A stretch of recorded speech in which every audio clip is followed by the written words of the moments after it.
Hi, this is Ron Darling. This is Skip Lockwood. Hi, I'm Ron Swoboda of the 69 New York Mets, and you're listening to Mets Musings with Gary Mack.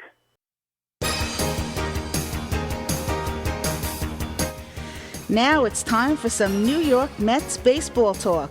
Here's Gary Mack bringing you the latest news and analysis from Mets Nation and the world of baseball on another edition of Mets Musings.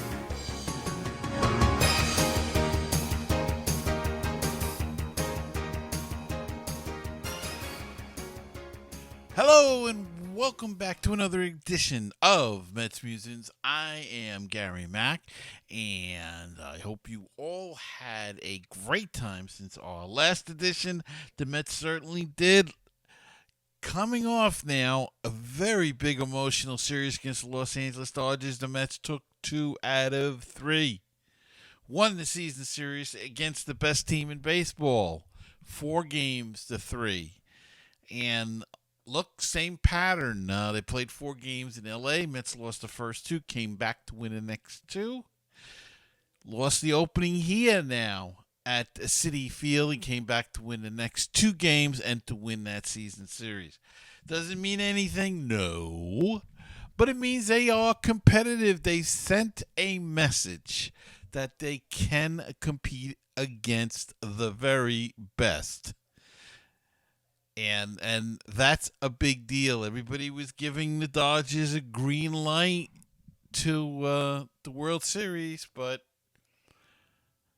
they're going to have to go through New York, or we're going to have to go through L.A., however you want to figure it, I think, to get to the series. So playoffs are a different animal. I understand all of that, but it's a good indication where the Mets are at, and they're in good shape. They're in real good shape.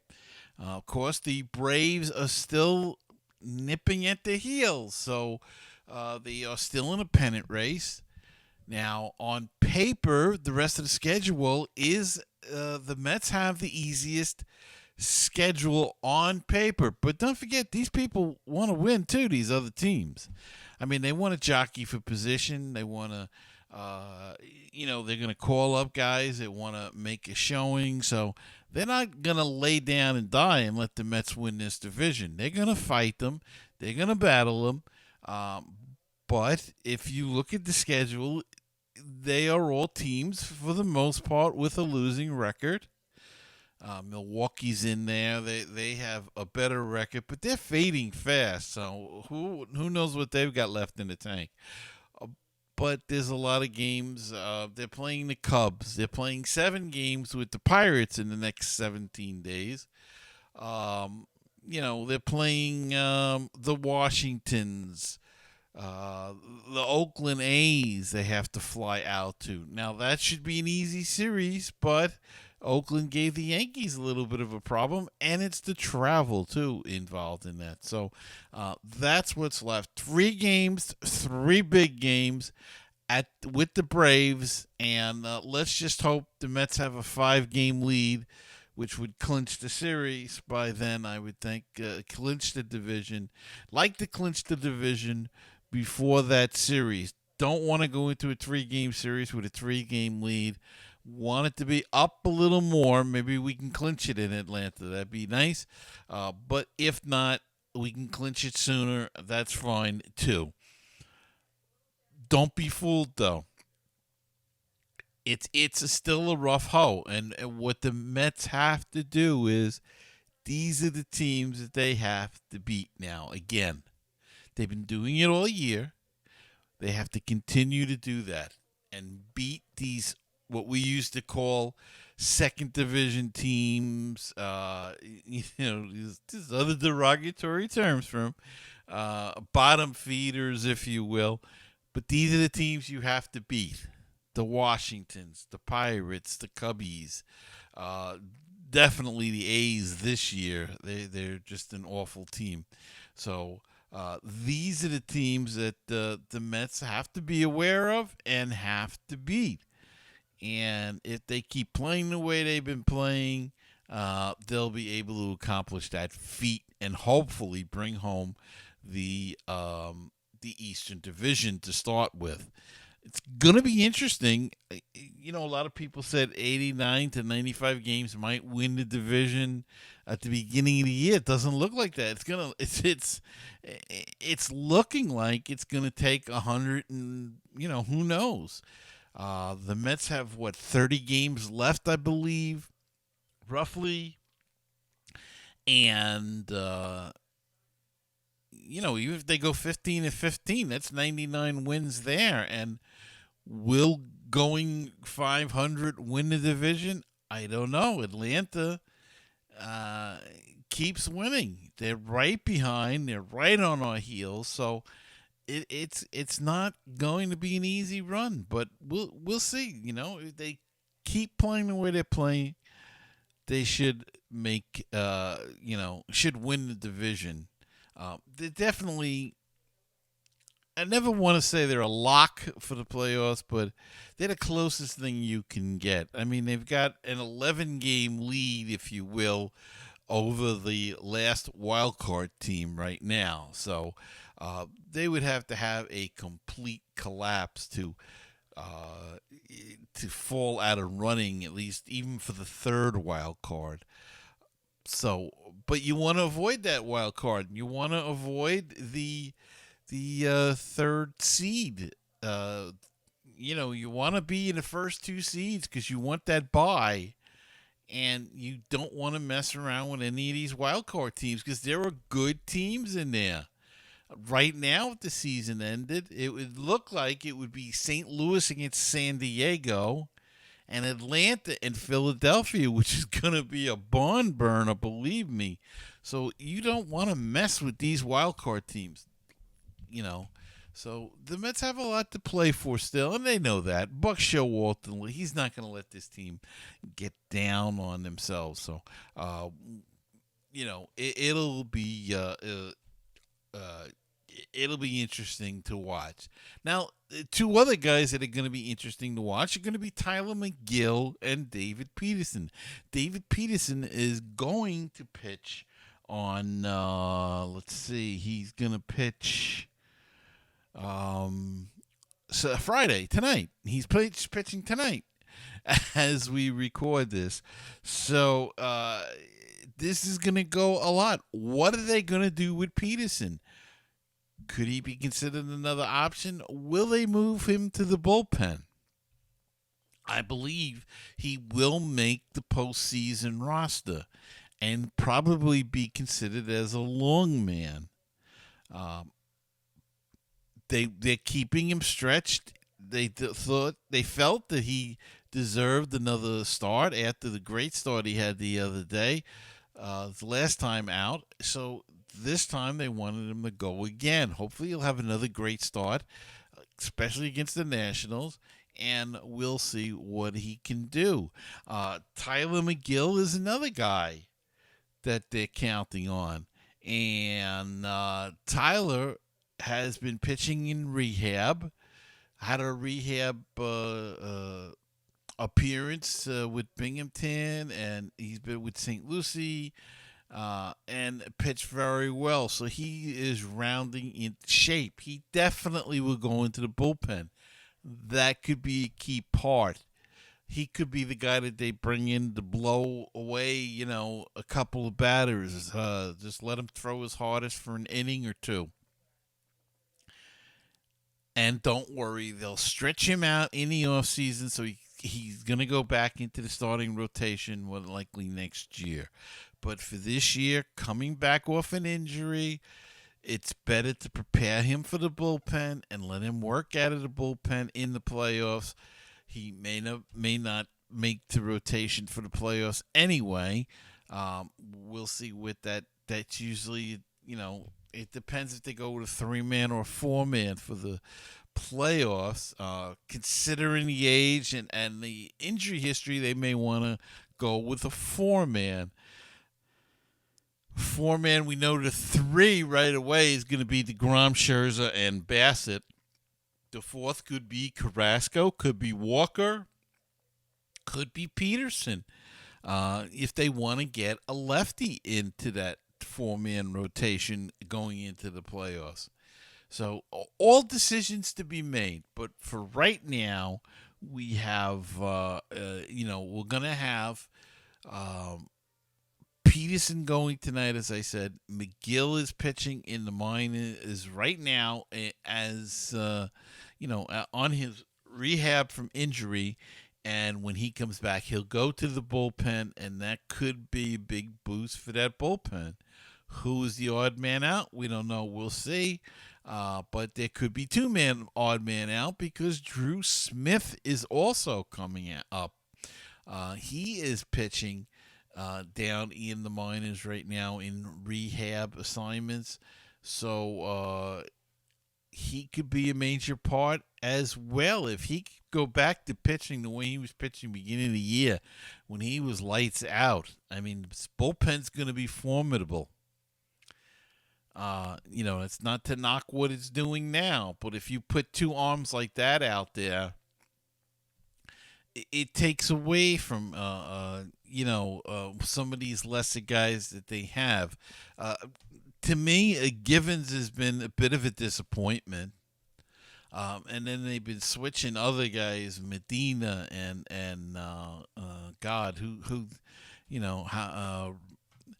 Jolie Rodriguez. He's either great or he stinks. I don't have a lot of faith in him.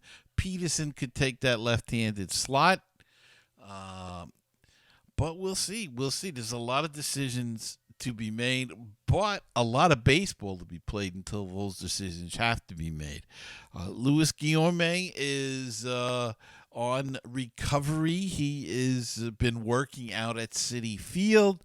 He will probably go on a rehab assignment, so he will be back hopefully soon, within the next week or so. We'll have to see how long they think. I would give it a week, maybe by next Wednesday or something. That's about 4 or 5 days. If he goes on a rehab Sunday, they don't play Monday. They play Tuesday. He might be back by next Friday. We'll have to see. The main thing is Escobar's still playing a good third base, not hitting. They brought up Marrero now. We'll go into that a little bit of that later with Brett Batty getting hurt. But Guillorme will be back soon, and that'll be a boost to this club as well. Carlos Carrasco is coming back as well. He's tentatively scheduled to pitch on Sunday, so we'll see how he comes back from his injury and what that's all about.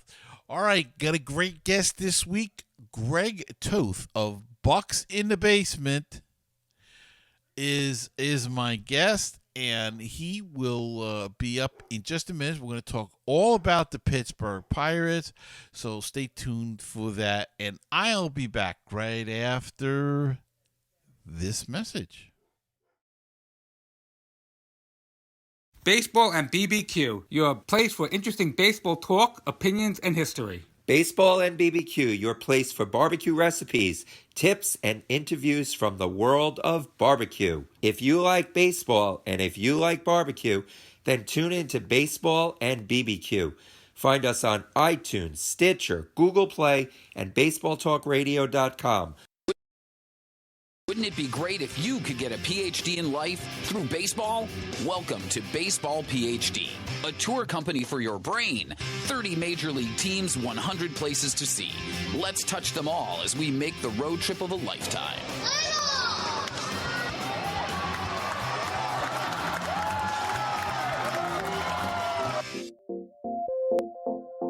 Check out my Facebook group. It's at facebook.com/MetsMusings. Go check it out, and don't forget to call the hotline. It's 516-619-6341. Hello, everybody, and welcome back to Mets Musings. I'm joined this week by Mr. Greg Toth. He is the co-host of Bucs in the Basement podcast and a writer for Inside the Bucs in the Basement. And Greg, Welcome to the show. Oh, it's Craig, but that's okay. Okay. You had it right I- one time out of two. It's fine. Here's the thing: is it's a name that my parents cursed me with. And I do answer to Craig. Greg, just don't call me late for dinner. Is that the joke? yeah, yeah. And it's I've got a very good friend that's Craig, and I've got a relative that's a Greg, and I'm always getting you mixed up. But then that's what happens when you get up there, I guess. But we're gonna talk a little bit Pittsburgh Pirates. The Mets will be traveling to Pittsburgh for Labor Day, and this is the kind of series that the Mets need, really. I mean, they have to beat up on teams like this. Unfortunately, it's your team. I have a soft spot in my heart for Pittsburgh. I went to school up around the area. I would root for the Pirates. I still do, except when they play the Mets. And I root for the Steelers. I love the area. And it's just a shame that, you know, that they can't perform better or can't put the team together better. What seems to be the problem with that? It's kind of trying to find out where they are in this rebuild, and Ben Charrington actually just finally used the word rebuild just this past weekend. He had been calling it a build, from the bottom up, and I feel like that's where it kind of gets tough just because they're I mean there's no specific way to do a rebuild, but when you do it to the point where you're selling off most of your major league talent, I mean, luckily he still had, Brian Hayes on his way up, Brian Reynolds coming off of his rookie year. Now with, O'Neal Cruz coming up through the system and hopefully Mitch Keller discovering himself. But when you're doing stuff like that, I mean, and only relying mostly on the prospects and who you have, and not really trading for much major league talent, bringing in some what are considered low risk, high reward types of free agents, a Jose Quintana, the guy who's tearing it up for your team right now, Mr. Daniel Vogelback. When you do type things like that, it's going to be tough to see when people are like, okay, we're already in year 3. I think of it almost as like, I don't even know how to explain it. I don't know if it's like a college program as you're hiring a new coach and you're waiting till like year 4 or 5 to judge him till he gets all of his Yeah. own players in here. So I think that at some point in time, you have to put your foot down and say that, you're on one side of the rebuild or the other.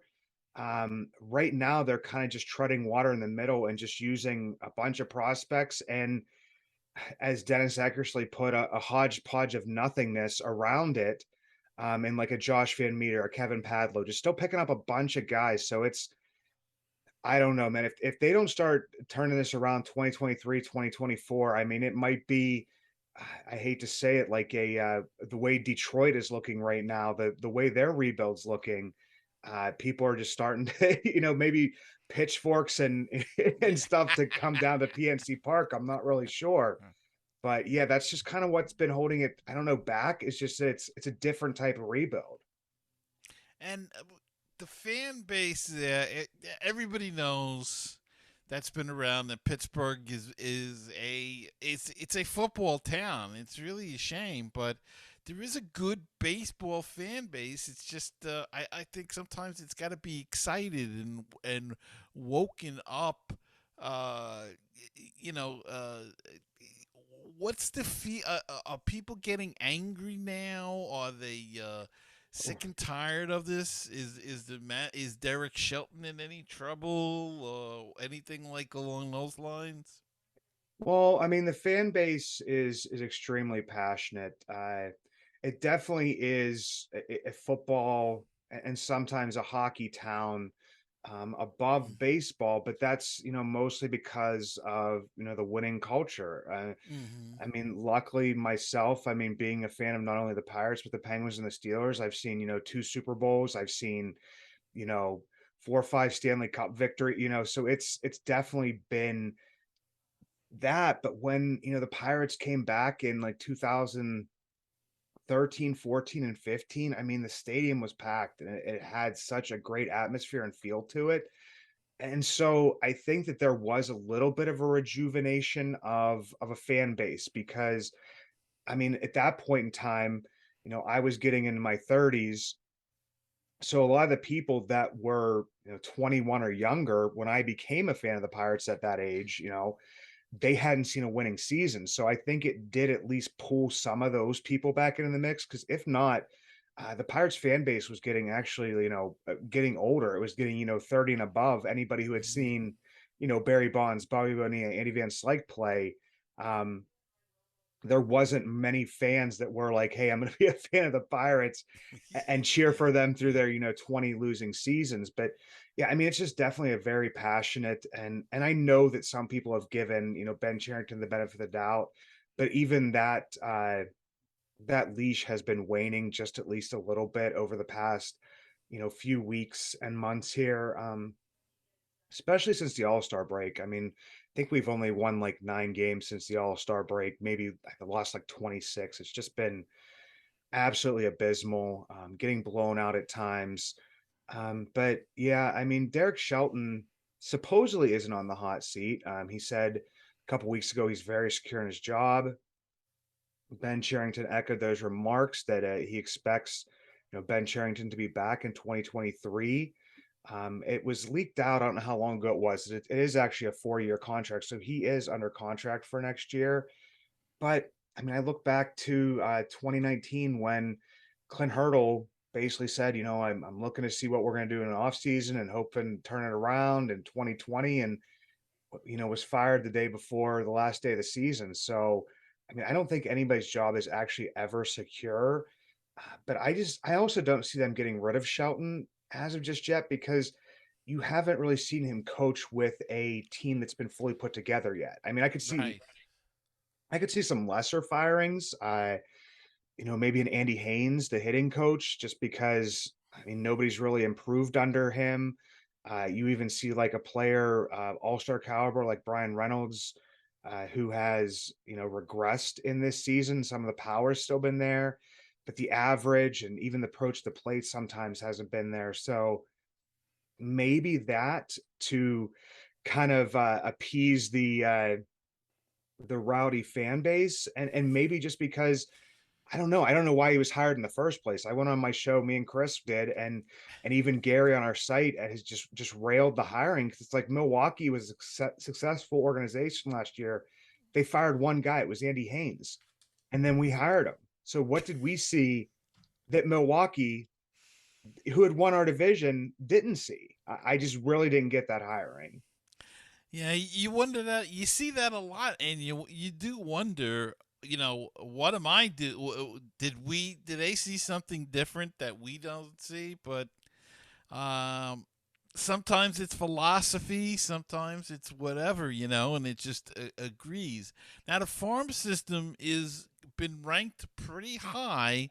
I think Fangraphs and ESPN had it like the number 2 farm system. So is there any hope along that line that those prospects will come along and in the next 2-3 years? You think that's what they're waiting for now at this particular point? I think to a degree that they are, and I think that's where some of the fan base has gotten even more vocal is that, in Baseball America, they fell almost out of the top 10 where they had been like 4 or 5 earlier in the year. Some of that has to do with the graduations of like a Roansy Contreras and O'Neill Cruz.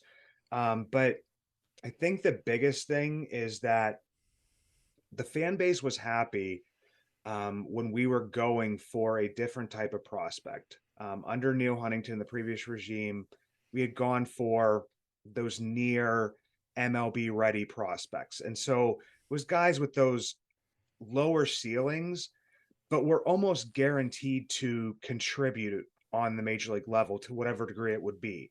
Like a Colin Moran. I mean, you knew he was going to be there. And even at that point in time, a Joe Musgrove, who has kind of come into his own at times out in San Diego. I did see his last outing. I think it was his last outing, wasn't so great. kind of got chased from the game, but that's going to happen to everybody. But that's what he was kind of going for. So people liked that Cherington was going for these more high ceiling prospects. So they were seeing, everybody was constantly looking at that ceiling of a prospect. And I write about prospects fairly often on our site inside the Bucs basement, because that's like where a lot of my passion lies.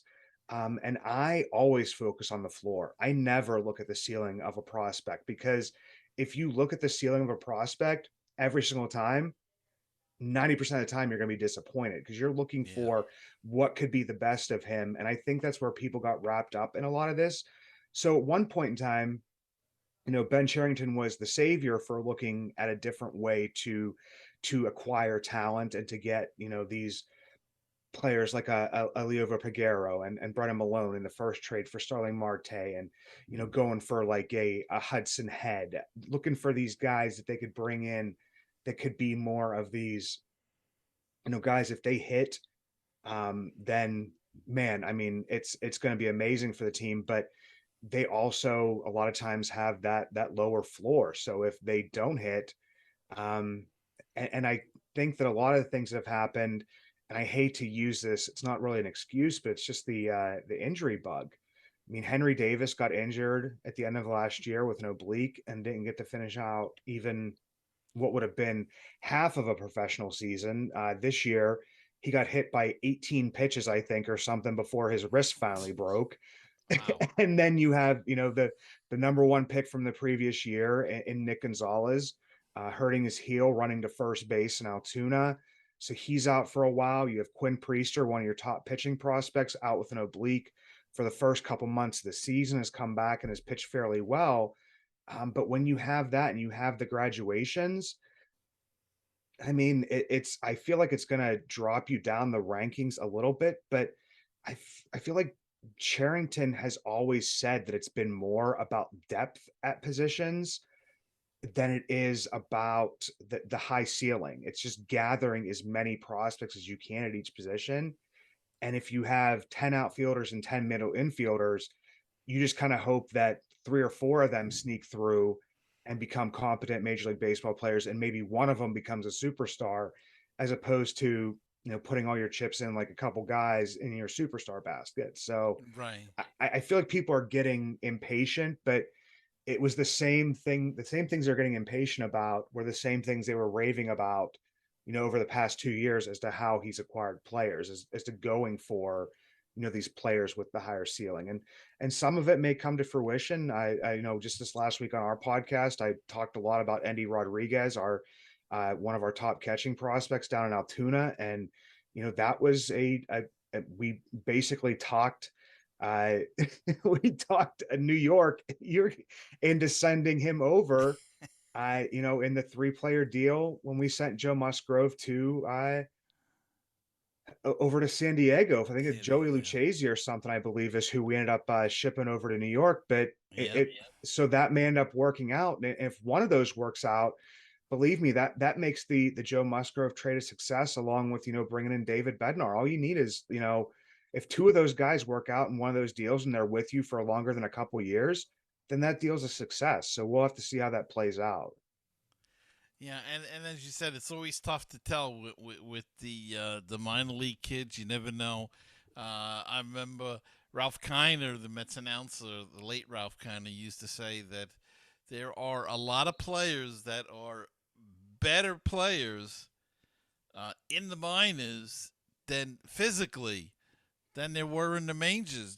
There are a lot of guys, but a lot of it was their head. They just couldn't make the adjustments at the major league level, and I guess that's why you see guys like in the Mets case, like a Jeff McNeil, who's really he's a good ball player, but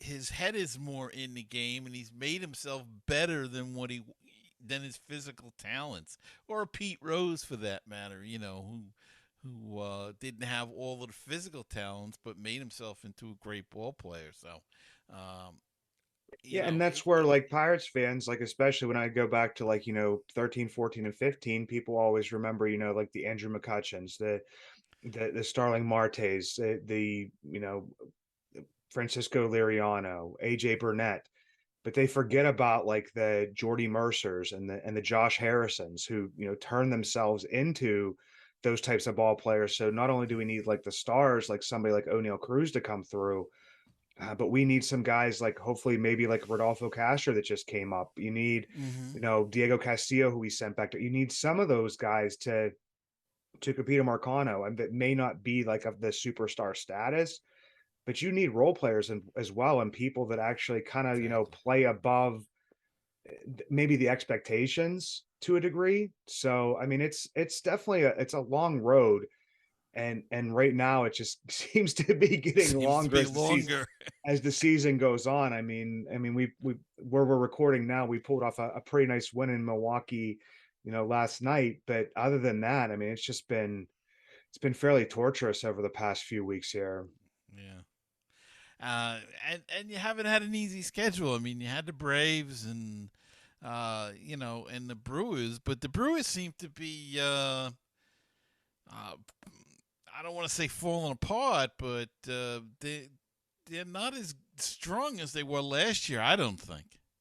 No, and everybody I know at this point in time will question, the Josh Hader trade, and how, even though he wasn't performing as well as he had been in previous years, as to how that can affect the cohesion in a clubhouse. And I know that that's not, a completely rated thing. It could be overrated, but when you are doing so well and you're just used to, okay, well, Devin Williams comes in and Josh Hader comes in, and that's how we win ball games, and at least having, some more faith in that. I don't know. It's so much, I mean, of the game is mental. So you do wonder, even though people, I actually didn't mind the trade for them as far as the players they got in return.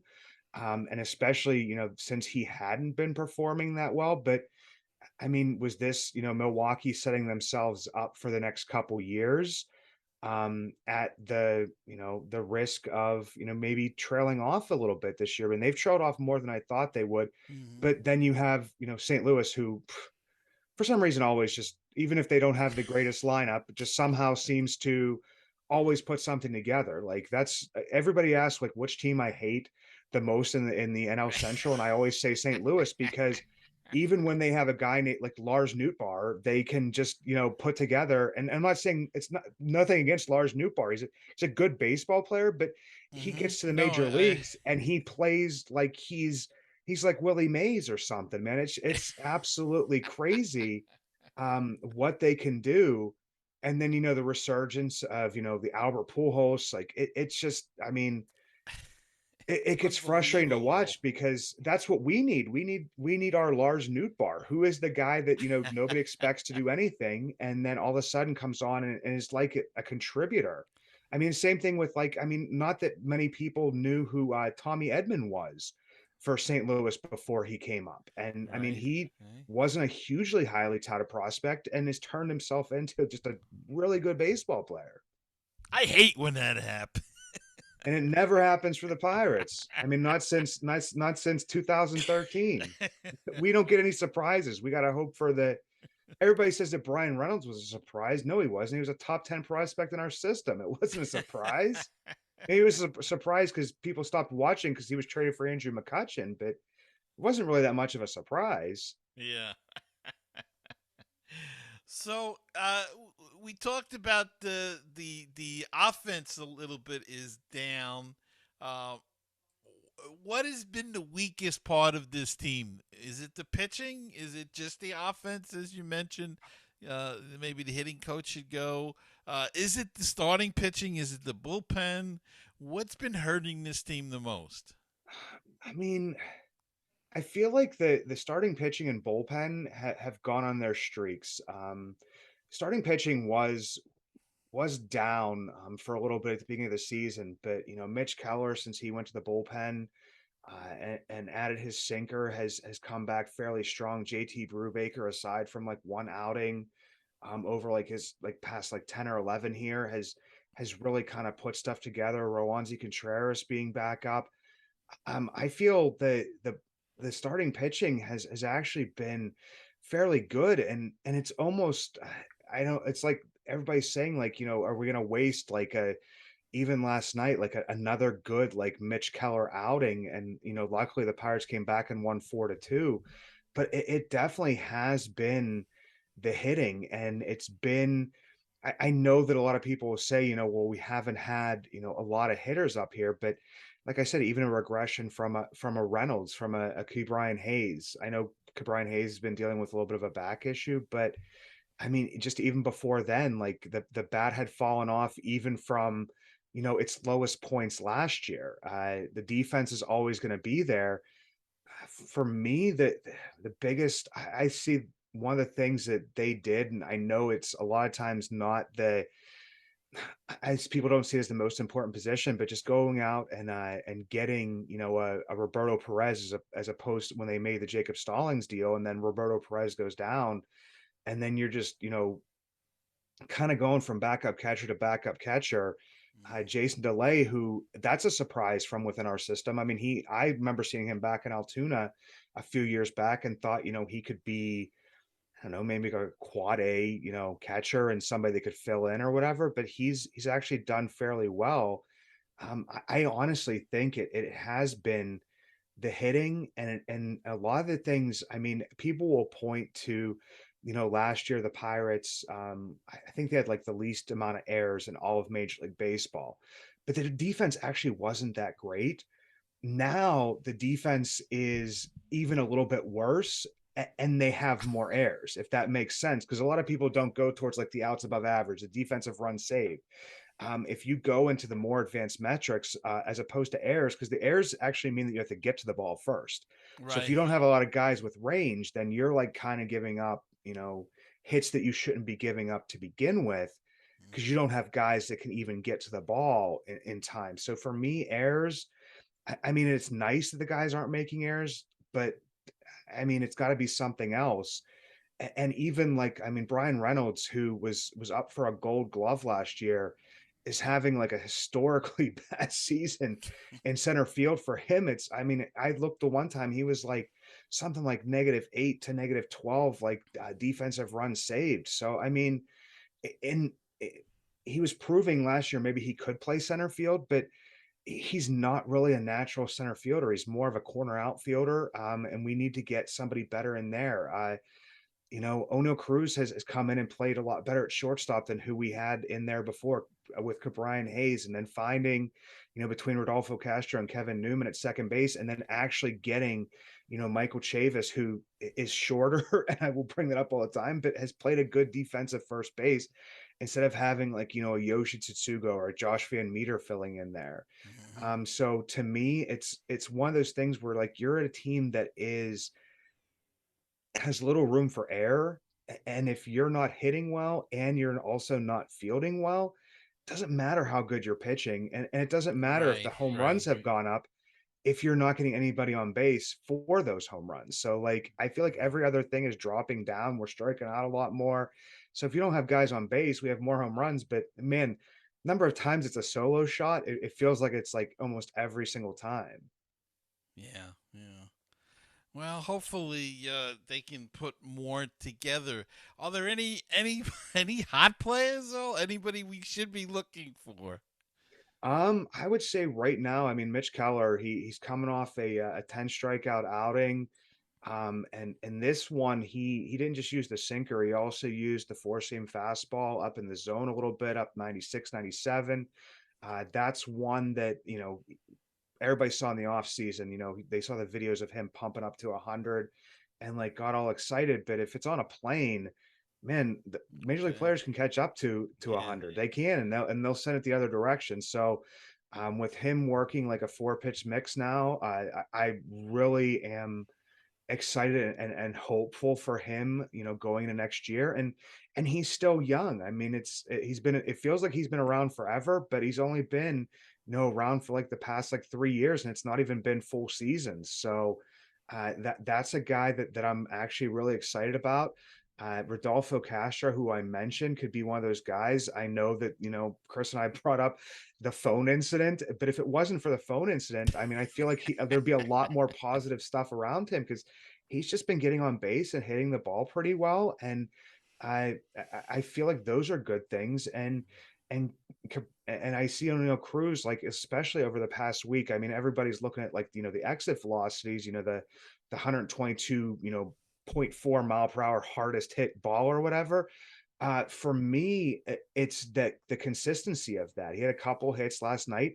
I mean, of course, his double was 110 miles an hour. It was the opposite direction. But to me, I was just looking that he was more patient and was willing to take the ball to the opposite field and could still hit it that hard. Because guess what? Every single time Ono Cruz hits the ball and he gets a hold of it, it's going to go 105 miles per hour or more just because of, his athletic ability.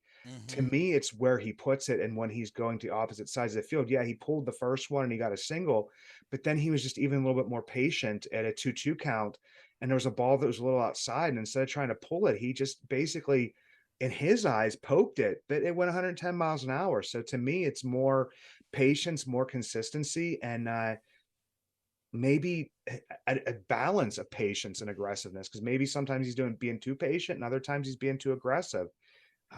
So just getting used to hitting on the major league level. So I've actually liked what I've seen from Ono Cruz for the last week, taking those steps in the right direction to, like, I wasn't totally worried to begin with, but a couple of times he looked like he was flailing.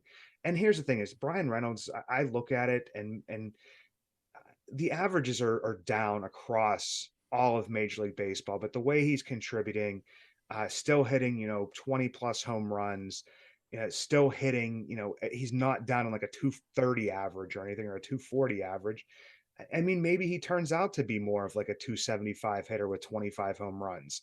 He might not be like, the superstar that we thought he was, but he's a legitimately good baseball player. So I feel like Mm-hmm. that those three things, along with hopefully, Cabrian Hayes being healthy for an entire season next year, I think that there's at least, in my eyes, there's four young, or at least fairly young guys, because you still have Brian Reynolds for 3 more years at least. If you want them, I feel like that those are good things to be looking towards. And it seems like they're building a foundation, and we just got to see what happens, where it takes off, and whether they can improve. But unfortunately, it's tough to go through these seasons. We Oh know man, and that. it is, it is, and it's like, I mean, I think that's the biggest thing right now is, we had, I think we were like, what was it, 1941 during the pandemic year, so that was obviously going to be a 100 loss season. Last year we lost 101 games. Now we're on pace to lose 100 again, and I think that that's like people's like benchmark is if you don't lose 100 games, then it's somehow a victory. I mean, I look back to everybody's like one of everybody's favorite Pirate managers, Lloyd McClendon, was popping champagne bottles in the locker room when they didn't lose 100 games the one year. They Well, were still a terrible team. So we basically told everybody, Chris and myself, at the beginning of the season, was we were still watching for individual performances. And it's pretty much, four of those guys that I mentioned, maybe, a JT Brubaker, a couple other players maybe mixed in, but those were the four players that if you saw, some progress from, or at least just some consistency from. I mean, Ono Cruz has, and we go back to the, advanced stats, he has like the second most defensive runs saved of any player in all of Major League Baseball. So, I mean, how can you be disappointed in that? And I've never seen him as an offensive juggernaut. I would like him to hit a little bit better and be like more like league average to a little bit above. At that point in time, he's like a 5-6 WAR player just with his defense mm-hmm. alone. So, Yeah. I mean, I'm not, super happy with this way the season turned out for him. Yes, I'd like to see Brian Reynolds have a little bit better of an average, but he's come around and he came back from having just a really bad first couple months of the season. So um, I see good Brian Reynolds. I see good from Ono Cruz, good from Brian Hayes, and good from Mitch Keller. And to me, that's better than what we saw at the end of last year, where it was like, okay, we have Brian Reynolds and who else? So I feel like at least some more questions have hopefully been answered, and at least some steps have been taken. So that's the progress I was looking for, was just for somebody. Well, we're running out of time, and I don't want to be cut off before we tell the good folks about where they can listen to your podcast and read some of your stuff. So, Craig, it's all yours. Yeah, just follow me on Twitter at Bucks Basement, on Facebook inside the Bucks Basement. Follow you can find us anywhere, Apple, Google, whatever. It's Bucks in the Basement podcast, and then you can read any of the articles at insidethebucksbasement.com. Okay, and Craig, thank you so much for Oh, coming Gary, on. thanks for having me on, man. This was a great talk. It's a great way to break up the Wednesday afternoon here. I appreciate it, man. And I'll be right back right after this.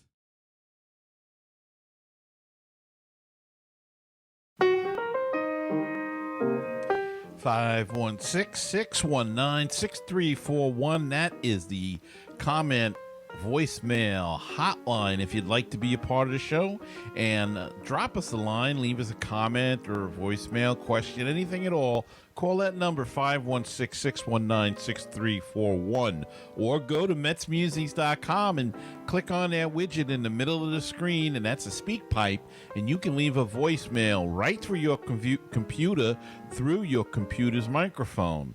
Or if you prefer to do things the old-fashioned way, send us an email at metsmusings@gmail.com. The Facebook page is facebook.com/groups/metsmusings.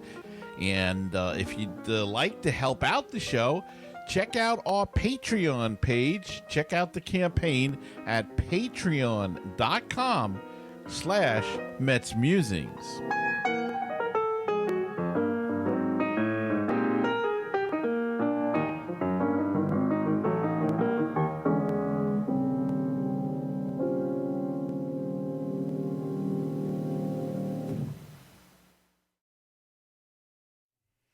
Okay, we're back, and it's time to go.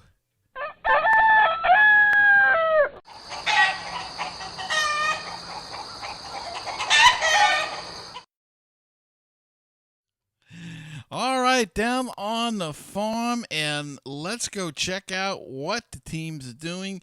The Syracuse Mets are 53-73. They are 16 and a half games out of first place. They are in next to last in their division. Binghamton is 21-31 in the second half, 11 games back, next to last in their division as well. Brooklyn Cyclones, baby, 34-23 in the second half. They're holding first place by a slim half a game. Come on, Brooklyn. Hang in there, baby. Get that second half. St. Lucie in the second half, they are 29-27, 4 games back in second place. And, of course, St. Lucie won the first half, so they will be in their playoffs. An MRI on number 1 prospect Francisco Alvarez's ankle showed some loose bodies in there. He will receive an injection and will not return to baseball activities for 3 to 4 days. Based on how he recovers, will determine on whether we see him again this year. This injury, of course, means we won't see him at the majors. They're not going to call him up with coming off an injury. In fact, they probably would be better off just shutting him down for the season. Why bother? Why mess around?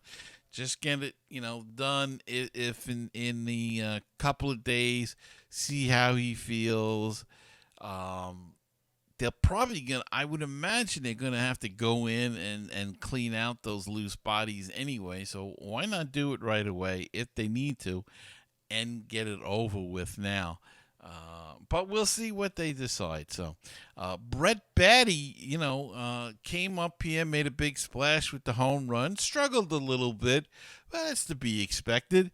He suffered a UCL tear in his right thumb, and he will have to have surgery. In fact, he may have had surgery yesterday or maybe having it today as we speak. Batty hurt his thumb Sunday against the Rockies while diving for a foul ball. Typical recovery time on something like this is 5 weeks, which would come after the regular season is over. Would they put him in for the playoffs? I don't think so at this time. I think you just let him rehab it for the winter. With Guillorme coming back and he got his major league taste and has an idea, and then they have a better idea what to expect. Does he need a little bit more seasoning? Yeah, he probably does, but we'll see. He did a decent job, though, I'll tell you. His glove was more impressive than we thought. His hitting, he's got a great stroke. Didn't strike out a heck of a lot, so that's a good sign as well. Made contact. Unfortunately, they didn't always go somewhere, but had that big home run, so got that under his belt and got some other things. So, all in all, I have to give him a B- to a C in his first major league experience, but it wasn't a complete bust, so hopefully he'll pick up from there.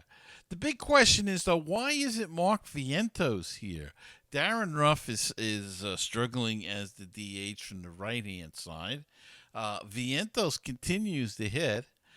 I know Vientos is not a good defender, whether it be third base. That's why the Mets put him at first, and they put him in left field, and they're not real happy with those experiments either. But remember, Pete Alonso wasn't a good fielder as well, wasn't considered a very good fielder. Michael Conforto wasn't considered to be a good defender, and yet worked hard at it, and turned out to be a pretty darn good outfielder, as Alonso has done at first base. Why isn't Vientos here to hit? I don't know. I don't have the answer to that. They keeping him down there so he'll continue to be successful and they can move him in a trade in the offseason? Who knows? That's a possibility. Maybe they didn't want to bring him up, and if he struggled up here, it would lessen his trade value. It's an interesting situation, and he's got to be scratching his head with Batty coming up ahead of him. Why he didn't get the call at third base.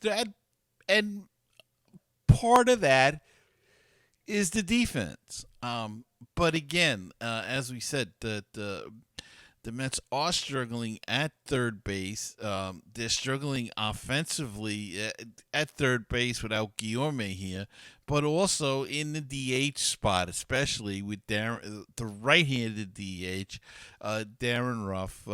Got a big sac fly last night. Good job on that. But he struggled for the most part, getting a big hit. So why not bring Vientos and try to work him in as the DH? Maybe that's going to be his job of the future. So why not see what he can do? They didn't. Maybe when, who knows? Maybe when Guillorme comes back, maybe they will, make that change and bring him up, get rid of Marrero, somebody like that. And give Vientos a shot against the second division clubs. We'll see what they decide to do. But it is a question, why isn't he here? You would have thought he would have been one of the first guys to be brought up when injuries occurred. But, we are just speculating left and right here. We don't know why. All right. Well, that's going to do it for this week's show. I hope you enjoyed it. I want to thank my guest once again, Craig Toth of Bucs in the Basement. They do a great job, him and his co-host. So go check that out if you like listening to podcasts and listen about other baseball teams. Go check it out. A great guy and a terrific interview. So thanks, Craig, once again for being on the show. And I want to thank you all for listening and or watching. If you are watching this on YouTube, hit the subscribe and the like button. I enjoy that to see people like it, and so do the people at YouTube, the analytic department. They like to see it as well. So check that out. Or if you're listening on audio, you can also hit the subscribe button. We're all over the place. Apple Podcasts, Google Play, Spotify, wherever you listen to. Gather your podcast together, whatever that thing is, that app. We are probably on it, and if not, request that they get us on it. Darn it, I want MetsMusings, so go check that out and hit the subscribe button, and so you'll always know when a new episode is being released or been released. So, with that being said, Mets have got 3 with Washington. Go on the road to Pittsburgh. Then they'll be back and Miami, and then they come back home, and they'll be playing Pittsburgh, I think, again then. And the season is coming slowly to an end, so let's hope they can keep up their winning ways. And until next time, remember, excuse me, keep the faith, stay optimistic, and let's go Mets. And I'll see you next time on another edition of Mets Music.